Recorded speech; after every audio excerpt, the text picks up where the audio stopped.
1987 Buick Grand National. We are giving it away. lsnasty.com. JustinSwanstrom69.com. For every dollar you spend, gets you one entry to be able to take home this beast.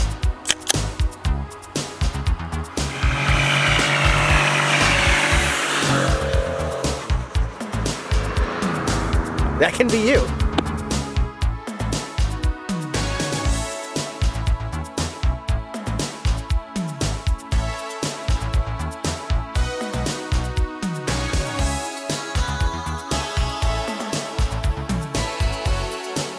All right, we're live here. Devin, Bad Apple. Yep. What do we got going on? The Rat Apple needs a lot of work. It does need a lot of work. Out of all the cars, this is the third car I brought you. This is by far the one that needs the most work. Absolutely. Because normally I bring them to you and they're like plumbed, everything but wiring, just like you say you like them. Yeah, I mean, we do everything, but we do the wiring and plumbing.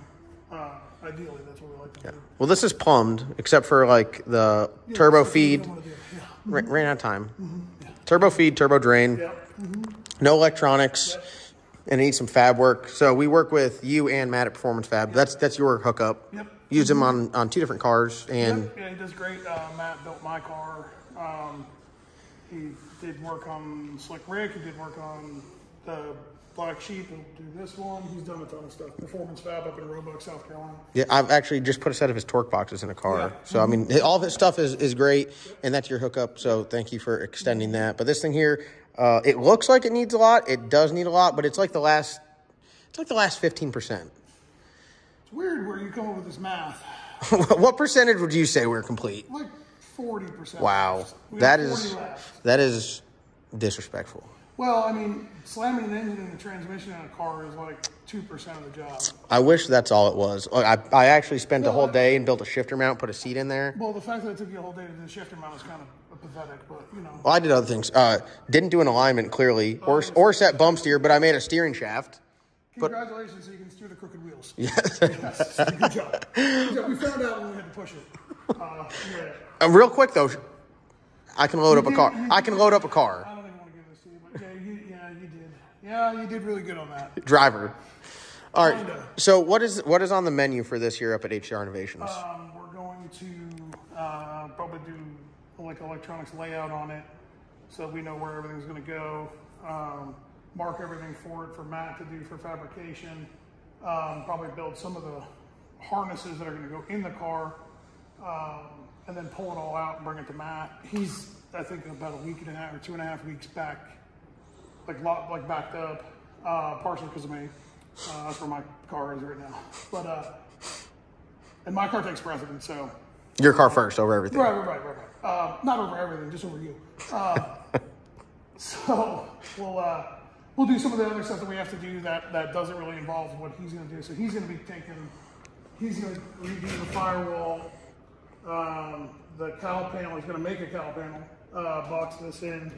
Something with the floors, because the floors, they just look so bad. Yeah, the floor is pretty atrocious. Plus, there's like no transmission clearance. Yeah. So he'll come up with something there. You're going to bring me a tunnel. Yeah, I'm going to bring a tunnel and a drive shaft enclosure. And I have a drive shaft, and there's some things like the rear drive shaft loop area is just tight, and it's like a small. It's a 3.5 inch drive shaft PST, so it's like you cannot let that come in contact with anything at all. Not entirely true. Oh, you've hit some things? I don't have it here anymore.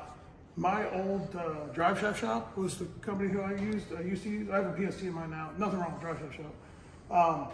But I rubbed a bar for like a while. Really? Yeah, I put a divot in there the size of my pinky. Really? My pinky, yeah. And then we went 218 mile an hour with it at World Cup. Well, that is terrifying. I've always been told don't let them touch anything. Oh, no, 100%. That's right. Like when you spec it up, check its range of motion. Yeah, so that's definitely right. So then I called the owner of Drive Shaft Shop, and I was like, hey, man, is this bad? And like I showed him, he's like, what is that? And he's like, well, you can't run that anymore. And I was like, oh, we did. That's like, crazy. What do you mean? I said, we just went 218. He's like, what? I was like, yeah. I said, man, you build a pack of a drive shaft. He goes, do not put that back in the car. I was like, well, I'm gonna keep it. So you called PST? Indirectly, yes. Well, no, he actually did that one, and then when I needed a new drive shaft for when we went to lockup, PST did that one for me. because they had a great turnaround. So Yeah, you can't. Both companies are great to deal with, but PST's tough because I actually had a yoke get lost in the mail, which sent me back. Normally it's like 2 or 3 days, and you have a drive shaft. Yeah, I needed we switched over to 1480, and I needed it shortened. Yep. Because of I needed a shorter drive shaft, so I just had to redo the whole thing and just get a whole new one. Well, this one had the warranty. This drive shaft for the other car, same powertrain. So they're like, send it back, we'll remake it. The $150 when you buy the drive shaft, you can't beat it. You wreck the car, drive shaft gets tore up, hit something, whatever, breaks, they warranty it. I actually have a brand new one for my own car that's a spare. We carry a spare for everything because we do the drag and drive stuff. So when I called him, he's like, what's wrong with the drive shaft? I said, nothing, I need you to build me another one just like it. He's like, why? I said, because I need a spare. He says, you don't need a spare, we have a warranty. Like, you have a warranty. I said, I don't care, I need a spare. Yeah, just having it with you is worth it. Right. So, but no, they've been really good. Very happy with dealing with them.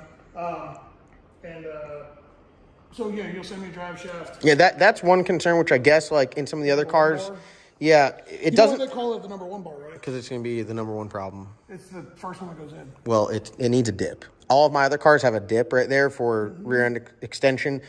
I'm moving away from the thought of having to have 9 inches of extension, so maybe not, but it's just the bars on the side are a little bit narrow. Yeah. It's kind of one thing you got to put it in there and see how it goes, but we can always modify that stuff later. It's getting the full wiring harness that you make, single bulkhead connector. Yeah, so we'll put a bulkhead probably somewhere in like this neighborhood here, on the new firewall. We're going to use a new hardwire electronics PDM in this thing. So we've been doing it for hardwire for a year now, and they just came out with a new PDM 28. That's a little overkill for a car like this, so we're going to put a PDM 25 in it. I'll wind up making some videos on like setup, programming, integration into HOLLEY, yada yada. Because we're doing that's really going to be the only thing in the car other than the Dominator you see. Yeah. So we're going to do taillights and headlights and corner lights and dump valves and then trans brake, bump, all that kind of stuff. As far as data on the chassis, really not too extreme. We're going to do drive shaft, front shock travel, rear shock travel, and a VPS, and tire temp, track temp. Tire temp, track temp, and then you've got your typical stuff like converter charge pressure, mainline pressure, trans temp, map sensor, fuel pressure, oil pressure, just all the basic stuff. We're using all the whole thing front to back, head to toe, Scarlet Solution sensors. Yep, so everything that he makes, I brought a couple of the 200 PSI sensors. We're putting some of his lights in here, his track temp and tire temp, and the shock travel stuff. So Scarlet Solutions, their stuff, decked out the black sheep with it. What's your thoughts on the injectors? Different look here. We got the Fuel Tech injectors in there. Those are blanks, aren't they? We have to get you new ones, right? Yeah. Those are just fancy blanks, right? Yep. Because the last time I saw these in person, all that they did was they leaked fuel out around here where the red meets the metal. Well, we're gonna try it out. You don't want fuel there, right? No, we want it in the motor. You don't want it there, right? No. So you don't want it there? Nope. Because I'm pretty sure that all those things do is piss fuel out the side of them. Potentially. I mean, that's what I saw on their own bench. Well, I walked by and I was like, God dang, why is the floor wet? Well, there's that. There's that. No, I mean, those injectors will probably open and probably close. So they should work. At what rate, I don't know, but we'll find out.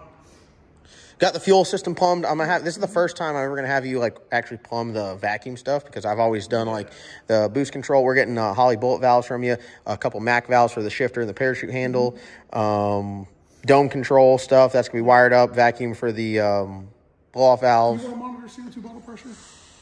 Is it weird that I like to know? No, I know with all the other cars we've done for you, you always do. Yeah. Okay. So we'll put a 1600 PSI Scarlet Solution sensor on there like we did with the black car. Yep.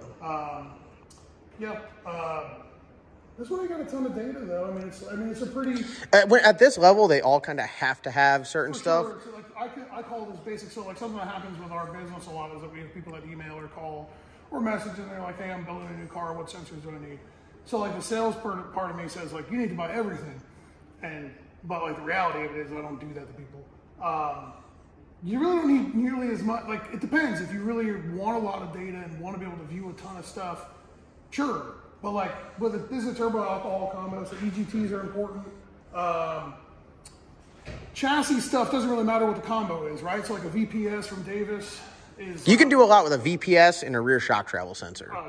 You could do a lot with that. And that's how I was on the black sheep. But having the front shock travel, that helps. Having the track temp and tire temp, like honestly, I don't use the tire temp too much, but the track temp, when you just go back and look at a data log, it's just valuable data. Well, so it's great because if you pull up a data log and it says like Darlington whatever event, right? You have to kind of remember, was it hot? Yeah. Was it cold? Yep. With track temp or tire temp or any type of temp sensor, even ambient air temp, that's one of those things like, oh yeah, it was freaking miserable that day. Or, oh no, it was actually really cool. So it's just good data to have. For sure. And you don't have to go up there and remember it, and it's just good. It's in the data log, so we like to do that. And we try to, I guess, dial in what each car needs off of our past history of building cars. And this thing here. Some people think that you have to go like buck wild with data, and you really don't for the most part. You know what I mean? Good drive shaft speed is critical. Good chassis measurements, as in like VPS, like x-axis G meter, pitch is a big one. Those are the two main ones that come out of the VPS that are really needed. But we use the VPS as wheelie control. Oh, well, you know? right. We use the pitch data. You don't have to use a laser ride height and all, like you can bypass other stuff by having just good useful data. Good, useful data. And the nice thing about the VPS giving you pitch, like pitch angle, like the way the car is tilted, is if the car, say, extends 8 inches in the back or 7 inches or whatever, and the front end only moves up 2 inches, well, now your pitch is negative, but your ride height may have gone up 3.5 inches. Well, do we pull timing out of it because the front tires are still on the ground? Yeah. No. But with pitch data, if it starts going flat and our rear shock is all the way up, that means that front end is off the ground, period. Yep. So we start making a 2D table to remove timing and kind of calm this thing down. And you can set them up too. Like I've had it where, you know, if you're a little bit aggressive, it sounds like you got 10 speed going down track. And if you're a hair on the other side, you can hold the front tire a few inches off the ground for a hot minute. Oh yeah. So it's pretty cool. Yep. So those are pretty much the basics when it comes to chassis. You know, a rear shock travel, drive shaft speed, and the VPS are like, to me, if you're drag racing, those are the three that like you for sure need. When it comes to trying to make it down a racetrack, converter charge is huge. Yeah. Right. What's your thought on, like, I've never run a profiler. Do you like? I think kind of like my mindset with it is a lot of the blower guys, you know, use the profiler. The turbo cars. I personally use a profiler in my car, and we can print tickets. Okay. For instance, we're working on a wheelie problem, which we can control the wheelie with the VPS.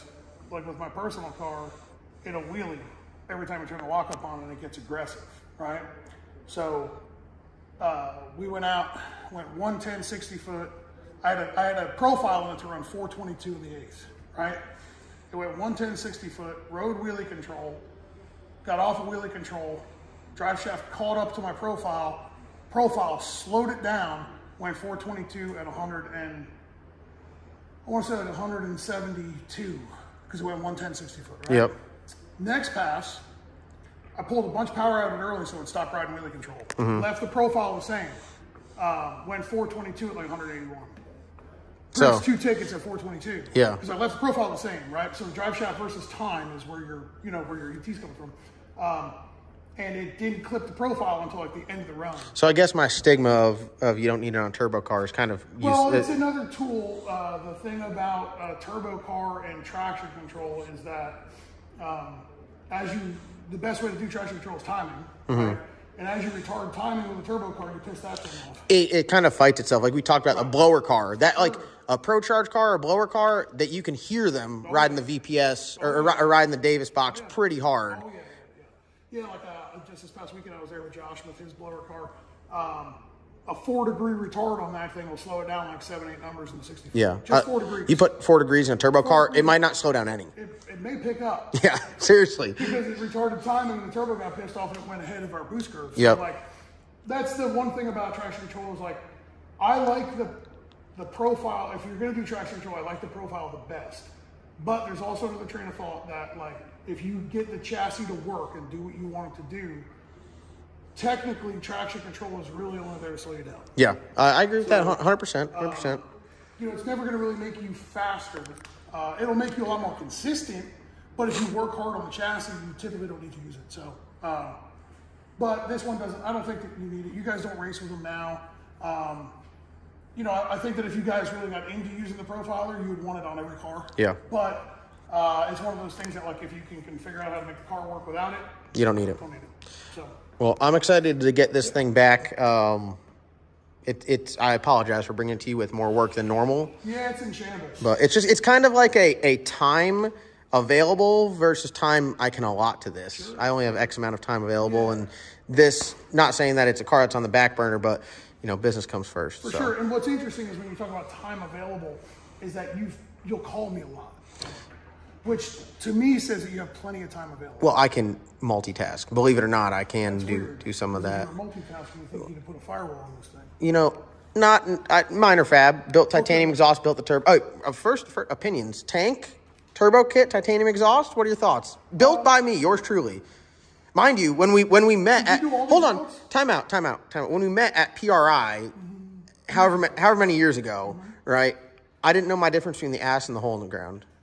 As I edit this, I realize I sound like an idiot. It was supposed to be my ass and a hole in the ground.